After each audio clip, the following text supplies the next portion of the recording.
अपने भक्त को जन्म जन्मांतर तक भूखा रखना चाहते हैं ना, तो रखिए प्रभु। तो मैं भी इसी प्रकार हट करूंगा, यहीं बैठा रहूंगा।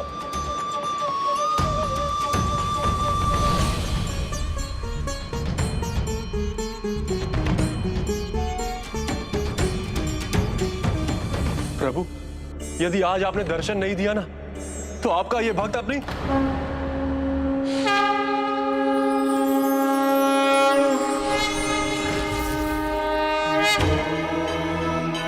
प्रभु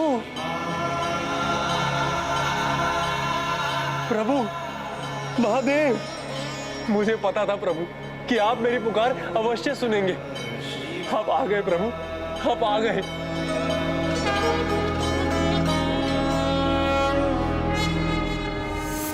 प्रभु, भोजन।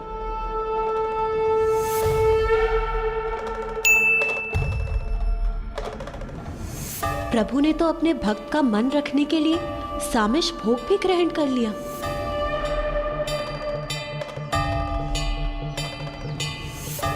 मैं धन्य हो गया प्रभु, मैं धन्य हो गया।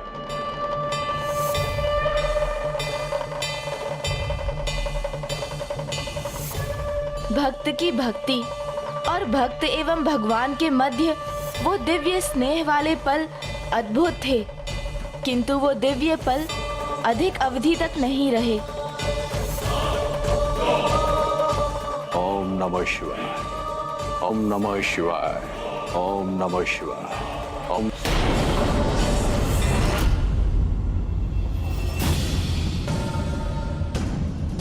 पापी, इस मंदिर में सामिष भोजन लाने का दुस्साहस कैसे किया तुमने?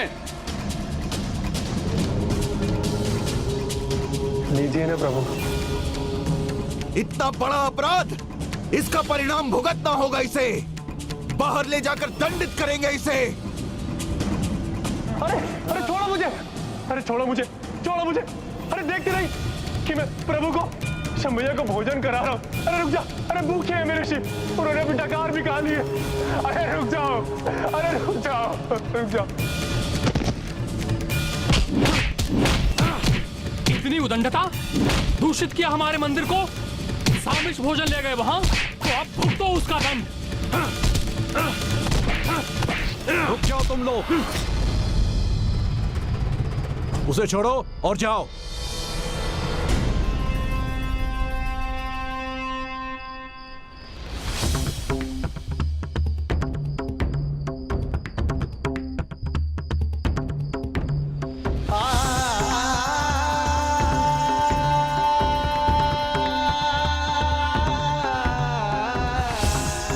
उसे क्षमा कर दीजिए प्रभु, दोष उसका नहीं, उसकी अज्ञानता का है। देखिए ना, पहले तो उसे आप में कोई आस्था ही नहीं थी, और जब वो हुई तो कितना विचित्र व्यवहार कर रहा है। प्रभु, उस नासमझ को मैं मंदिर में प्रवेश करने ही नहीं दूंगा।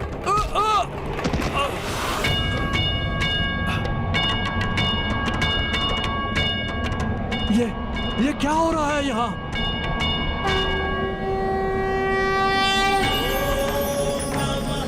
प्रभु के नेत्रों में इतना क्रोध। भक्त हैं तो भगवान हैं। मेरे किसी भी सच्चे भक्त को मेरे मंदिर में प्रवेश से कोई नहीं रोक सकता। क्षमा करें प्रभु, वर्षों से आपके इस मंदिर की सेवा और आपकी विधिवत पूजा करता आ रहा हूं, किंतु आपने उसे दर्शन दे दिए जो आपकी पूजा करना भी नहीं जानता, न मंत्र न पूजा पाठ, कुछ भी नहीं जानता प्रभु। फिर वो आपका भक्त कैसे हुआ? एक मकड़ा मेरे ऊपर चलकर, जाल बूझकर, मुझे धूप से सुरक्षित रखकर मेरा भक्त बन सकता है। एक हाथी अपनी सूंड में लाए जल से मेरा अभिषेक कर मेरा भक्त हो सकता है। एक सर्प अपने पेट से रत्न उगलकर उन्हें मुझे समर्पित कर मेरा भक्त हो सकता है। तो फिर ये मेरा भक्त क्यों नहीं हो सकता? भक्ति करने की विधि सबकी भिन्न हो सकती है, किंतु इसका यह अर्थ नहीं कि उसकी भक्ति में खोट है। प्रभु, उन्होंने तो अपनी भक्ति का प्रमाण दिया था। कठोर परीक्षा से होकर निकले थे वो। उन्होंने अपना जीवन दांव पर लगा दिया था प्रभु। तो अब घृणा की परीक्षा का भी समय आ गया है।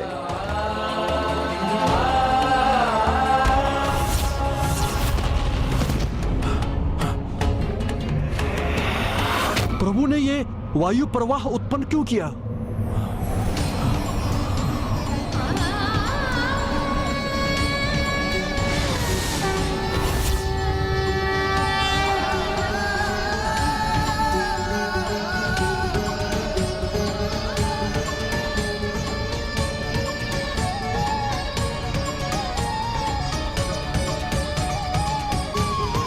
ये थिन्ना अब क्या कर रहा है?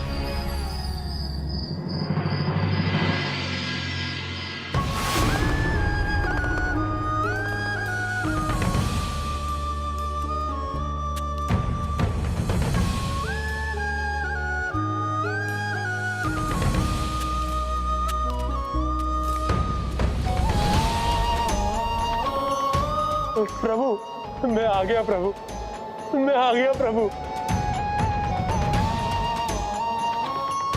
उन्हें लगा प्रभु कि वो लोग मुझे हाथ करेंगे तो मैं नहीं लौटूंगा,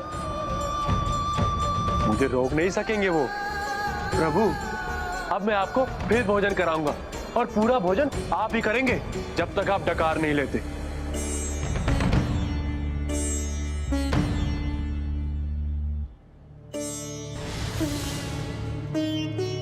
प्रभु आपको समझना कठिन है। जब वो लोग मुझे रोक रहे थे तब आपने उनसे कहा क्यों नहीं कि आप मेरे भोजन का आनंद ले रहे हैं? देखिए कितना हाथ किया उन्होंने मुझे। तो कोई बात नहीं प्रभु, अब मुझे दंड मिल गया है मेरे नास्तिक होने का। लीजिए प्रभु, ग्रहण कीजिए। आप आ क्यों नहीं रहे प्रभु? कहीं यहाँ के पुजारी जी ने मेरे विरुद्ध आपसे कुछ कह तो नहीं दी? ना मंत्र, ना क्रिया, ना विधान, किसी का ज्ञान नहीं है मुझे। मुझे तो बस इतना ज्ञान है कि आप मेरे प्रभु हैं और मैं आपका भक्त। हमारा संबंध तो ठीक उसी प्रकार है जैसे पुष्प का सुगंध से होता है, पति का पत्नी से होता है, अटूट संबंध। जैसे मैं नीला के प्रति समर्पित हूं, ठीक वैसा ही समर्पण मेरा आपके प्रति भी है, या उससे भी अधिक। परंतु आप नीला को ना बताइएगा, ईर्ष्या करेगी ना। प्रभु मुझे पुजारी जी के समान पूजा पाठ का ज्ञान नहीं है, परंतु सेवा का है। और मुझे पता है कि भोजन कराने से बड़ी सेवा और कोई नहीं होती है। ये लीजिए प्रभु, ग्रहण कीजिए ना।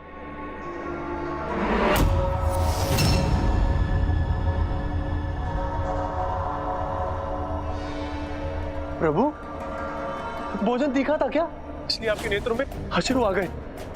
रुकिए प्रभु, रुकिए, अभी हम ठीक कर देते हैं प्रभु।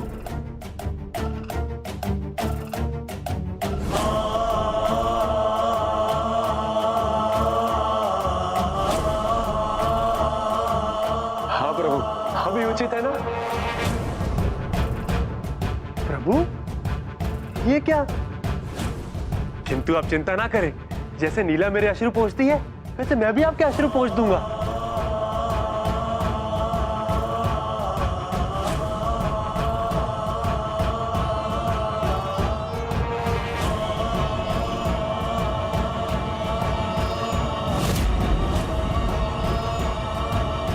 आपके नेत्र तो अश्रु से भरे जा रहे हैं।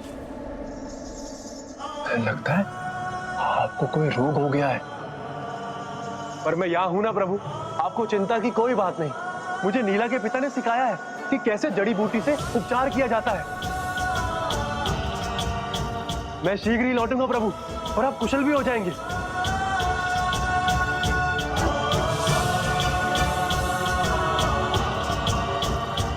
देखा प्रभु, मैं यूं गया और यूं आ गया। प्रभु मैं आ गया प्रभु, आप चिंता ना करिए, मैं अभी लेप लगा देता हूं प्रभु।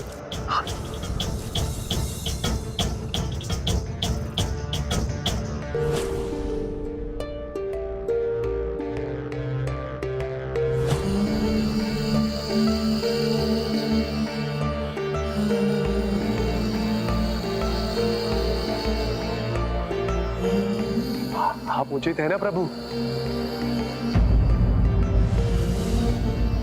मेरे लेप से लगता है कोई लाभ नहीं हुआ, थोड़ी और जड़ी बूटी चाहिए।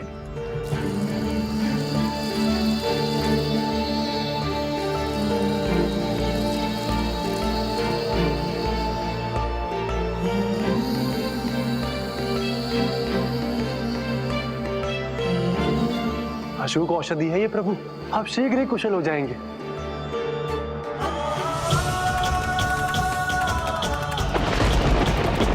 प्रभु के नेत्रों में रक्त के अश्रु।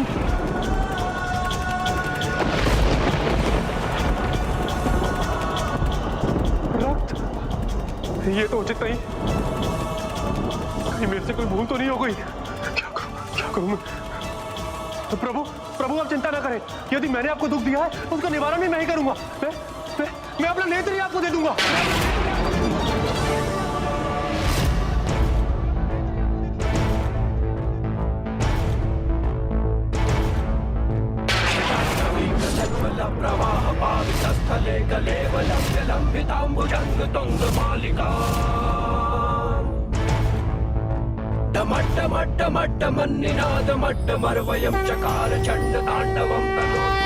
अद्भुत भक्ति है इस भक्त की। तनिक भी संकोच किए बिना अपना नेत्र ही प्रभु को समर्पित कर दिया। थिन्ना की सरल भक्ति प्रभु के प्रति आस्था की पराकाष्ठा है। अच्छा हुआ प्रभु, जो कुछ भी हुआ मेरे सामने हुआ और आपको मेरे उत्तम नेत्र प्राप्त हुए, जो अपने लक्ष्य से कभी नहीं चूकते। प्रभु देखिए इसे प्रभु और बताइए, उत्तम है ना?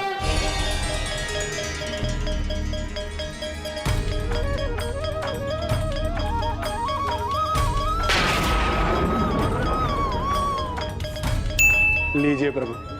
अब रोग एक नेत्र में होगा तो दूसरे में तो पहुंचेगा ही ना, तो आपको चिंता करने की जरूरत नहीं है प्रभु। थिन्ना है ना, और मेरे पास दो नेत्र हैं प्रभु, जो श्रेष्ठ भी हैं और कुशल भी। प्रभु आप इसकी चिंता मत कीजिए कि मैं अपने दोनों नेत्र आपको देकर स्वयं कैसे देखूंगा। आप है ना प्रभु मुझे मार्ग दिखाने के लिए, किंतु आपको तो अनेकों भक्तों को देखना होता है, उनका मार्गदर्शन करना होता है, इसलिए आपके पास नेत्रों का होना और आपका देखना तो आवश्यक है। लीजिए प्रभु, ये तो मैंने भी नहीं सोचा कि मैंने अपने दोनों नेत्र विलग कर दिए, तो मैं ये कहां से देखूंगा कि मैंने ये दूसरा नेत्र कहां स्थित करना है। कोई बात नहीं प्रभु, उसका भी उपाय ढूंढ लिया है मैंने।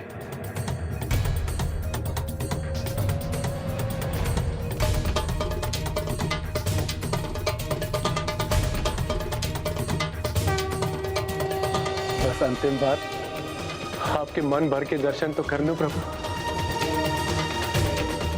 अब कोई भूल नहीं होगी प्रभु।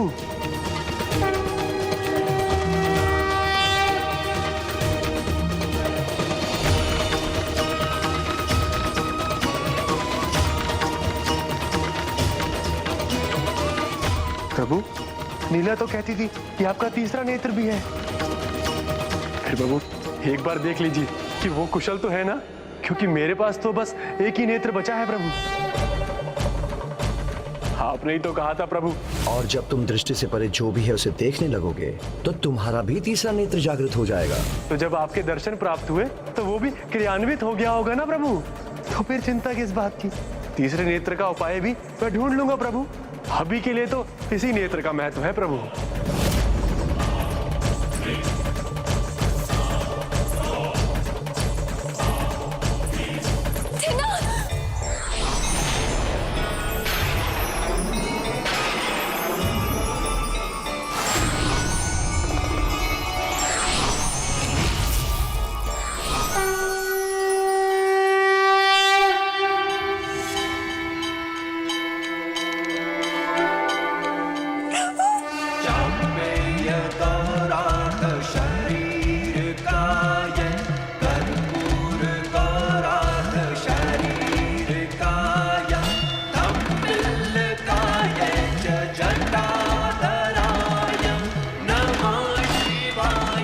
प्रभु प्रणाम प्रभु, प्रणाम माता।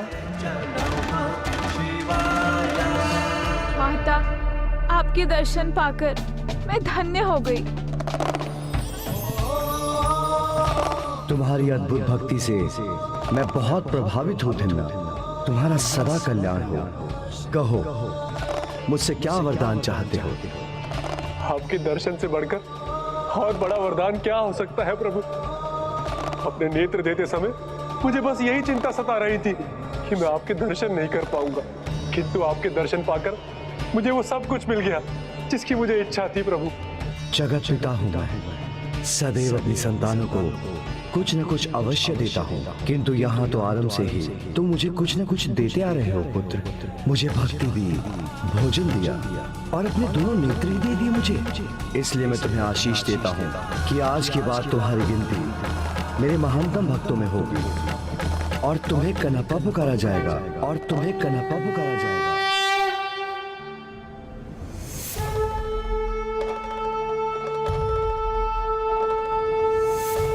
कन्नु अर्थात नेत्र और अप्पा अर्थात जगत पिता। कनप्पा अर्थात वो जिसने जगत पिता को नेत्र दिए। कनप्पा, जब तुम पूर्व जन्म में अर्जुन के रूप में थे तो मैंने तुम्हें सबसे बड़ा वरदान दिया था, मोक्ष। तो अब उस वरदान को सार्थक करने का समय आ गया है। किंतु प्रभु, अपने थिन्ना के बिना ये लीला कैसे जीवित रहेगी प्रभु? पुत्री नीला, तुम कनप्पा की अर्धांगिनी हो, उसके पुण्यों के फलों पर तुम्हारा भी अधिकार है। इसलिए यदि उसे मोक्ष की प्राप्ति होगी तो तुम भी मोक्ष की भागी बनोगी, क्योंकि जहां कनप्पा रहेगा वहीं तो उसकी नीला रहेगी।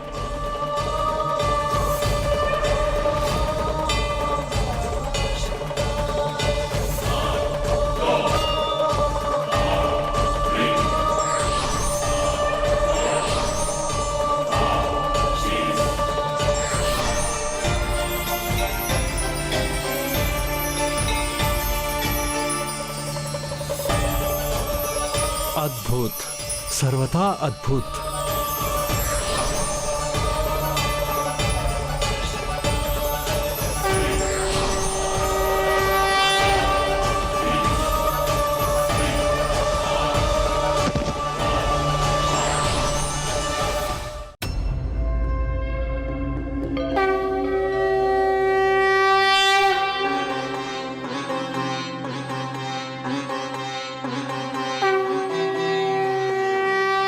कनप्पा की जय, भक्त कनप्पा की जय, भक्त कनप्पा की जय, भक्त कनप्पा की जय, भक्त कनप्पा की जय, भक्त कनप्पा की जय, भक्त कनप्पा की जय। एक ऐसी अनुपम कथा है जिससे हमें एक भक्त और भगवान के मध्य के अद्भुत अनूठे संबंध का महत्व समझ आता है। जिस प्रकार भक्त और भगवान का संबंध अटूट होता है, उसी प्रकार पति और पत्नी का संबंध भी अटूट होता है। नीला के कारण थिन्ना के भीतर भक्ति का भाव आया और थिन्ना के भक्ति का फल नीला को भी प्राप्त हुआ। इस कथा से हमें विवाह से जुड़ा तीसरा संकल्प ज्ञात होता है, जिसमें पति और पत्नी एक दूसरे को बल, सहयोग और प्रेम देकर असहमति होने पर भी एक दूसरे के विचारों को समझकर उनके निर्णय में भागीदार बनते हैं और जीवन के प्रत्येक कर्म में सहभागिता का धर्म निभाते हुए जीवन के परम लक्ष्य तक पहुंच जाते हैं।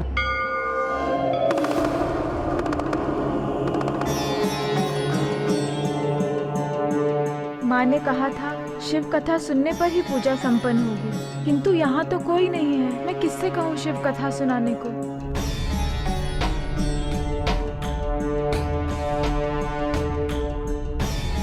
कहीं मेरी पूजा अधूरी रहकर किसी अनिष्ट का कारण न बन जाए।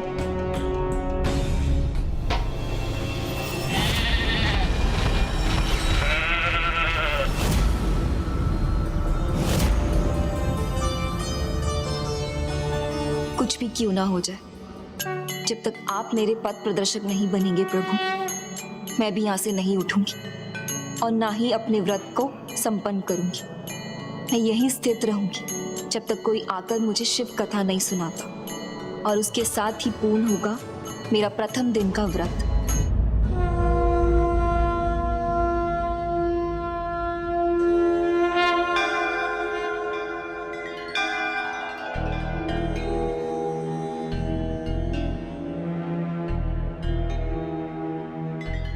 ओम नमः शिवाय।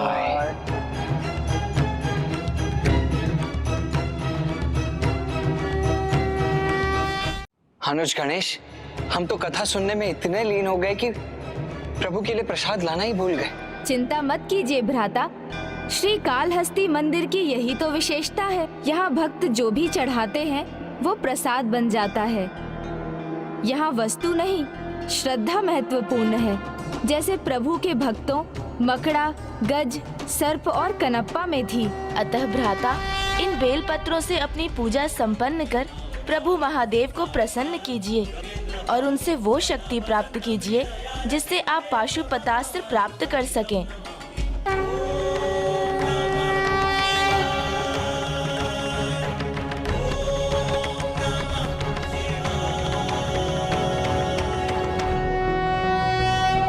कर्पूर गौरम करुणावतारम संसार सारम भुजगेंद्रहारम सदा वसंतम हृदयारविंदे भवम भवामी सहितम नमामि।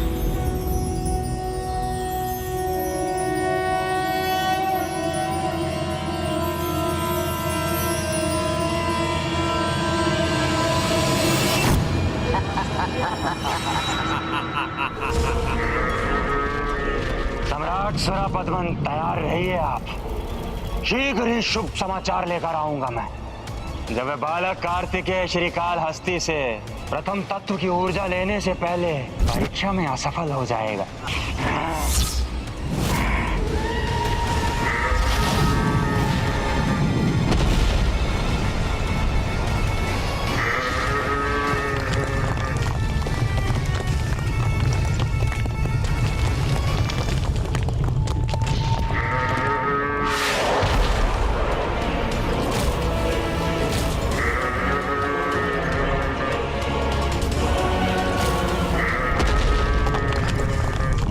अज रूप में शत्रु का आक्रमण है, सावधान।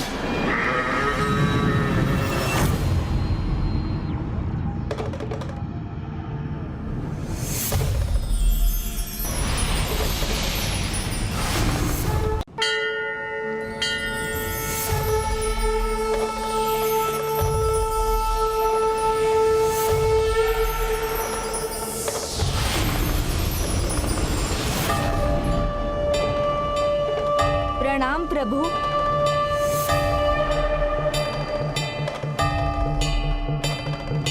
अपने वायु अष्टमूर्ति रूप में हमें इतने दिव्य और महान दर्शन प्रदान करने के लिए आपका कोटि कोटि धन्यवाद प्रभु, कोटि कोटि धन्यवाद।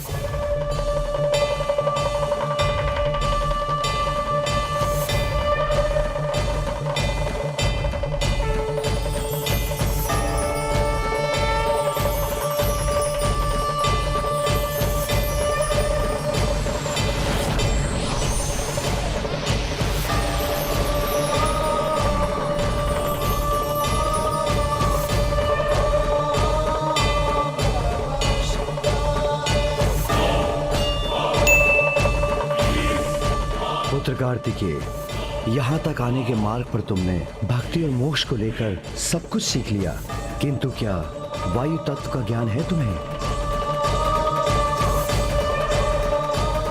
मैं तुम्हें वायु तत्व तभी प्रदान कर सकता हूँ जब तुम वायु भूत के ज्ञान को प्रमाणित करोगे।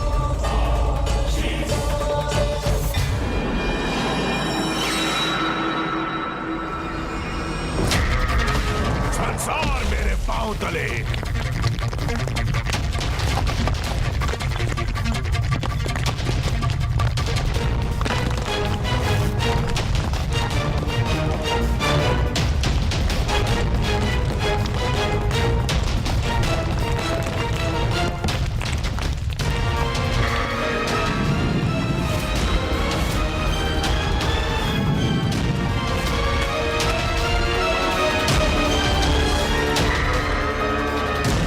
जिस शत्रु ने यहाँ आने का दुस्साहस किया है, हम उसे कदापि नहीं छोड़ेंगे।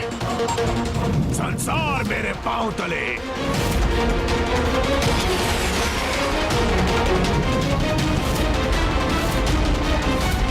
संसार मेरे पांव तले। आगे बढ़ो भ्राताओं, ये मायावी शक्ति जो भी है, हम उसे छोड़ेंगे नहीं।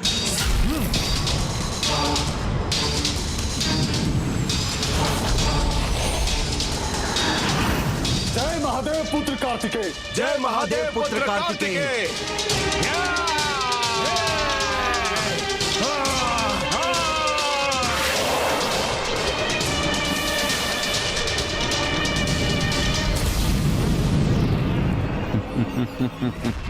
क्या हो रहा है? ये योद्धा हमारे अक्ष को आहत कर देंगे। जो अब होगा उससे वो ही नहीं, तुम भी चकित रह जाओगे।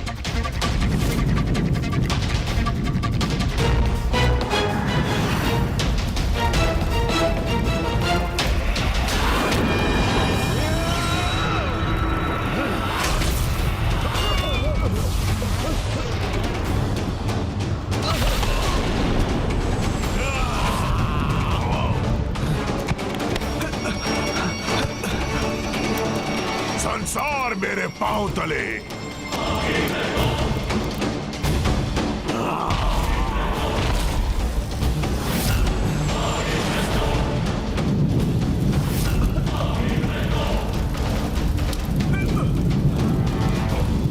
ये कोई साधारण अज नहीं, कोई शक्तिशाली मायावी असुर है जिसे मुझे तब तक रोक कर रखना ही होगा जब तक प्रभु कार्तिकेय वायु ऊर्जा को प्राप्त नहीं कर लेते।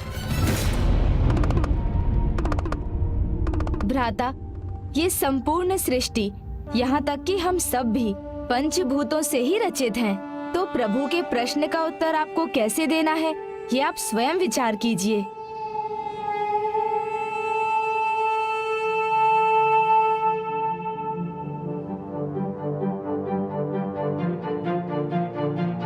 मेरे भीतर मेरा वायु रूप,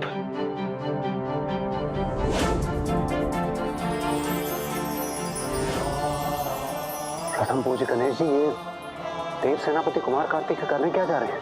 भ्राता उनके वायु तत्व को उनके तन से विलग कर रहे हैं, जिससे वो उसको समझकर प्रभु महादेव के प्रश्न का उत्तर दे सकें।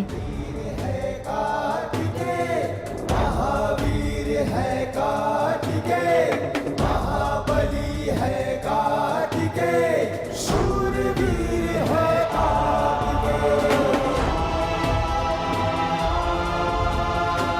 वायु की प्रकृति ही अनिश्चित है, गुणगति है, वर्ण नीला, शरीर में स्थिति नाभि, चक्र अनाहत है, हृदय के निकट, और मंत्र है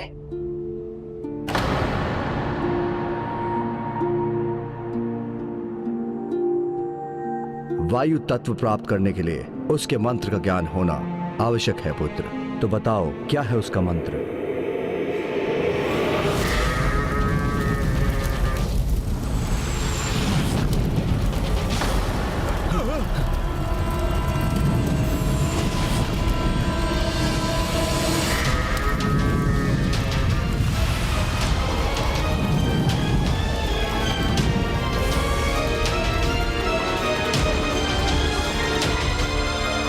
वायु मंत्र क्या है?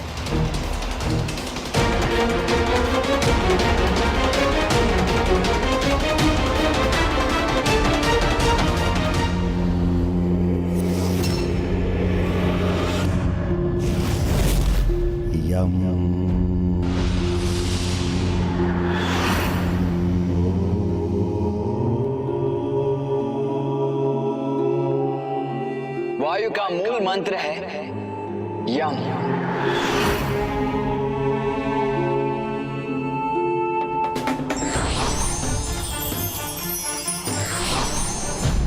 अति उत्तम पुत्र, अपने तन के वायु भूत का उचित विश्लेषण कर तुमने मुझे उचित उत्तर दिया और तुमने अपने वायु तत्व को क्रियाशील कर दिया।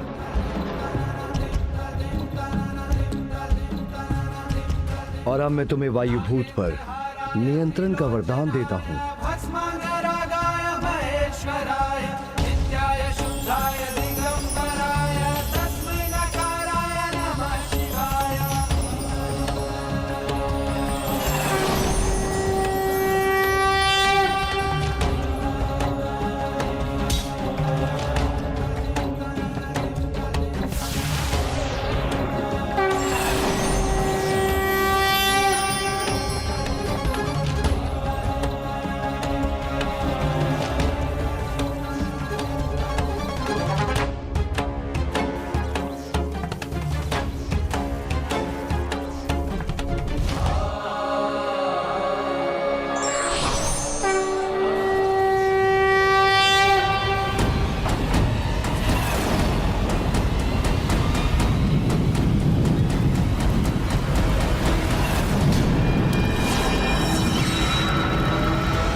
हूँ। मैं आगे बढ़कर इस राज्य को नष्ट करता हूँ। जय प्रभु स्वामीनाथा।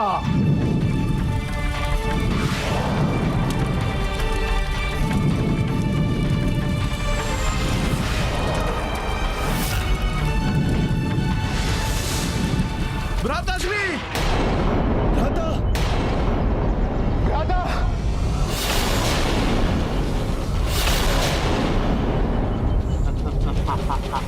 अब आएगा आनंद भाखन को।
मायावी आज अभी भी जीवित है।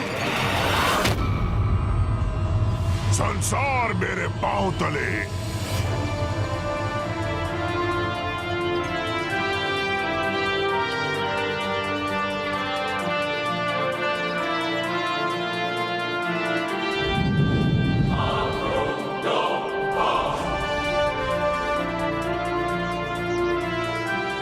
संसार मेरे पांव तले। मुझे आज्ञा दीजिए प्रभु। नहीं सेनापति वीरबल, इसे यहां तक रोकने के लिए आपका धन्यवाद। अब इसका अंत मैं करूंगा।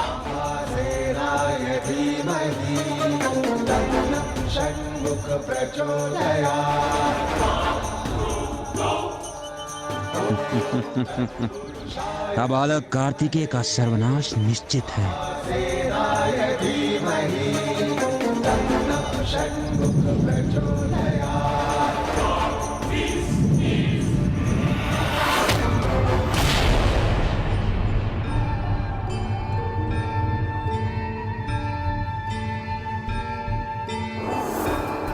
प्रभु, प्रभु मेरी प्रार्थना सुनिए। किसी के मुख से आपकी कथा सुन सकूं, मेरी इच्छा पूर्ण कीजिए प्रभु। माता ने कहा था जिनके लिए मैं ये व्रत रखूंगी उनका अच्छा बुरा इस व्रत से संबंधित होगा, तो मैं इसे अधूरा नहीं छोड़ सकती और ना ही उनका अनिष्ट होने दे सकती। कृपा कीजिए प्रभु, कृपा कीजिए।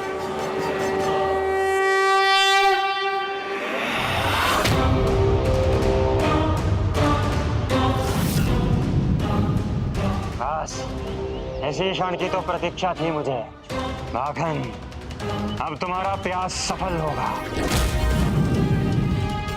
धर्म काज में बाधा बनने वाली प्रत्येक आसुरी शक्ति का अंत करना मेरा प्रथम धर्म है। इसीलिए आसुरी आज अब अपने अंत के लिए सज्ज हो जाओ। क्षमा करे प्रभु। प्रणाम। प्रणाम देवर्षि। ये यज्ञ मेरे ही यज्ञ का परिणाम है। मैं तो यज्ञ कर रहा था कि कल्याण हो इस सृष्टि का, नहीं अनुमान था मुझे इस संकट की वृष्टि का। कहाँ कैसे ये कहीं से तो आया ये भयानक अज और कूद पड़ा अग्नि में, ले लिया ये मायावी रूप भयंकर। मैं क्षमा याचित हूँ प्रथम पूज्य। नहीं देवर्षि, आप स्वयं को दोषी ना माने। आपको तो ज्ञात है प्रत्येक घटना के पीछे कोई ना कोई कारण अवश्य छिपा होता है, इसलिए आप चिंतित ना हो, यज्ञ का परिणाम उचित होगा।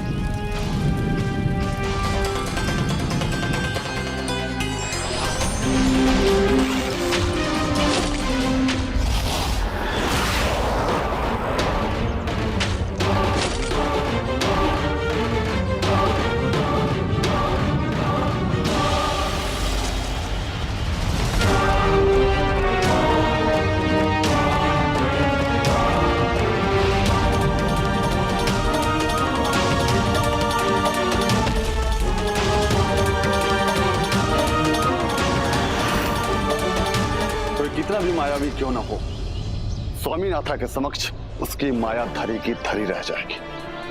जय हो स्वामीनाथा। अंततः इस मायावी आज की माया का अंत हो ही गया।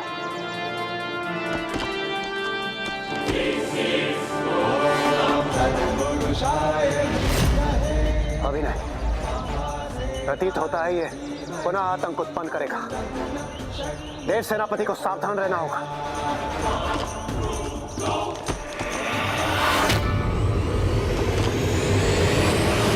संसार मेरे पांव तले, संसार मेरे पांव तले। संसार इसके पांव तले? ये अज बार बार एक ही बात क्यों दोहरा रहा है? जैसे इसमें छिपी कोई पहेली हो जिसे सुलझाए बिना इसे पराजित किया ही नहीं जा सकता।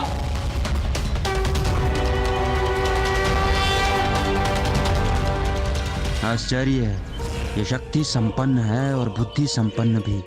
इसके योद्धा जो इतने समय में नहीं समझ सके, इस बालक ने पलक झपकते ही उसका अनुमान लगा लिया।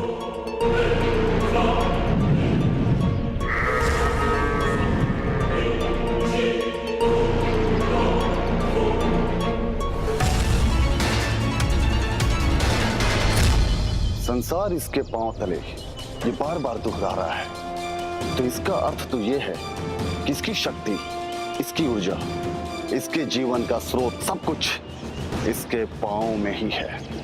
इस पहेली का इतना सरल समाधान कैसे हो सकता है?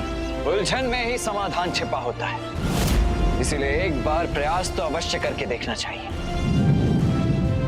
और इस अंतराल में हमें इस पहेली का उचित उत्तर भी ज्ञात हो जाएगा।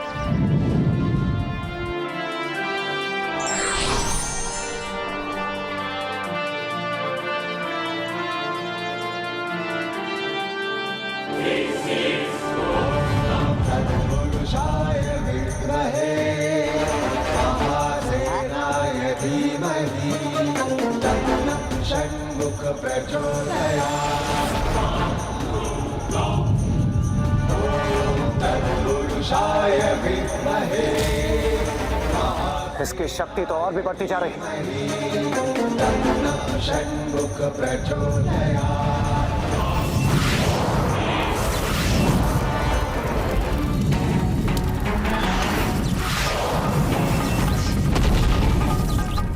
तुम कितने ही अग्नि प्रहार क्यों ना कर लो, मैं नहीं रुकने वाला।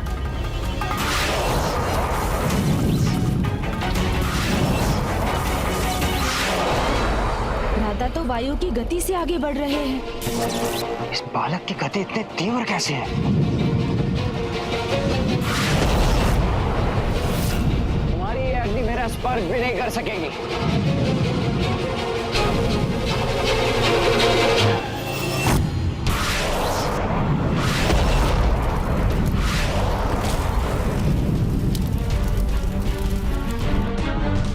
अब संसार तुम्हारे पांव के तले नहीं रहेगा।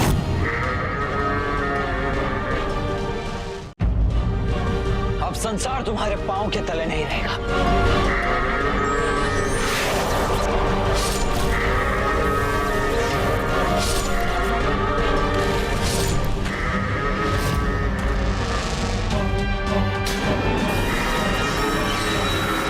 इसका प्रथम पांव तो पुनः कुशल हो गया।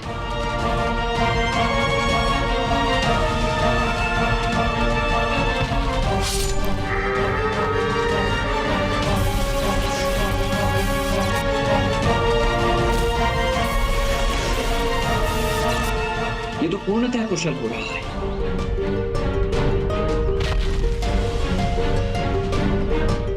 अर्थात वो नहीं था इससे पहले कि समाधान। नहीं सुलझा पाओगे बालक, कदापि नहीं सुलझा पाओगे बाखन की पहेली को।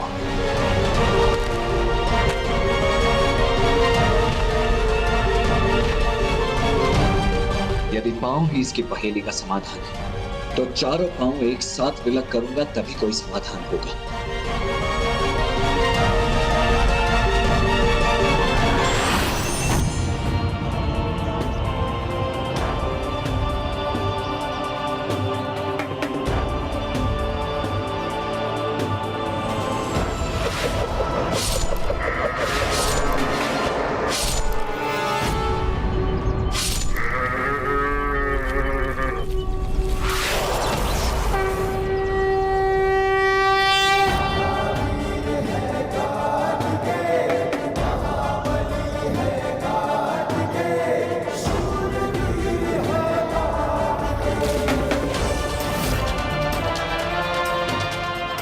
कुमार कार्तिकेय सफल हुए, इस मायावी हज को धराशायी कर दिया। महादेव पुत्र कुमार कार्तिकेय की जय। महादेव पुत्र कुमार कार्तिकेय की जय। देव सेनापति कुमार कार्तिकेय की जय। नहीं, अभी भ्राता का कार्य संपन्न नहीं हुआ। भाखन को भ्राता की बाहुबल का अनुमान तो पिछली परीक्षा से ही हो गया होगा, इसलिए ये पहेली इतनी सरल नहीं हो सकती। अवश्य इसके पीछे कुछ और भी रहस्य है। रहस्य समझे बिना ही आनंदित हो गए ये मूर्ख देवता। मेरी पहेली इतनी सरल कदापि नहीं। इसके मनोबल की परीक्षा ले रहा हूं मैं, जिसमें बुद्धि के चरम का प्रयोग करना होगा इसे, अन्यथा समाधान असंभव है।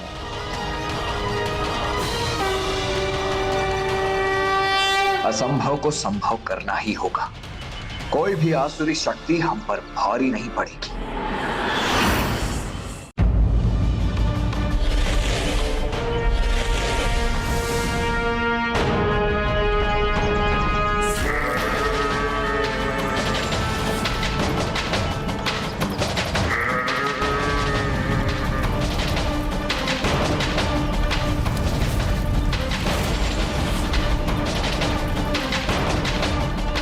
नारायण नारायण, इसने तो पुनः देव सेनापति पे आक्रमण कर दिया, और देव सेनापति कुमार कार्तिकेय को इसका आभास भी नहीं।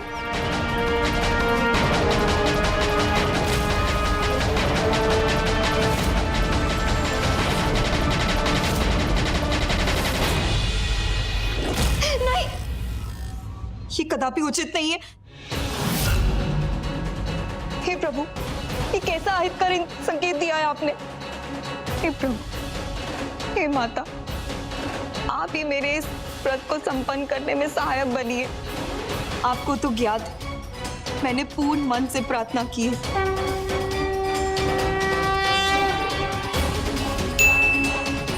तुम चिंता मत करो पुत्री, मैं तुम्हारी सहायता अवश्य करूंगी। माँ, किंतु वहां तो नहीं है यहाँ।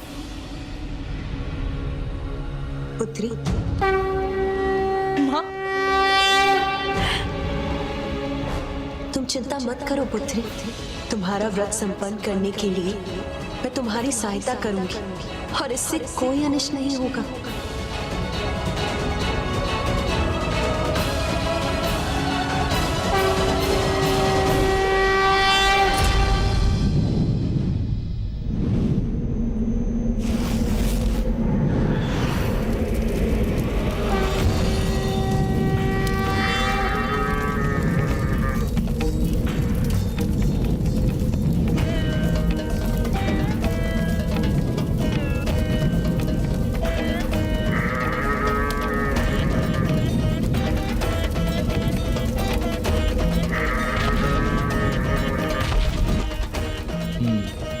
तो इस कड़े के समक्ष इसके अग्नि का प्रभाव नहीं हो रहा है। अब मैं इसका सामना करने को पूर्ण रूप से तैयार हूं।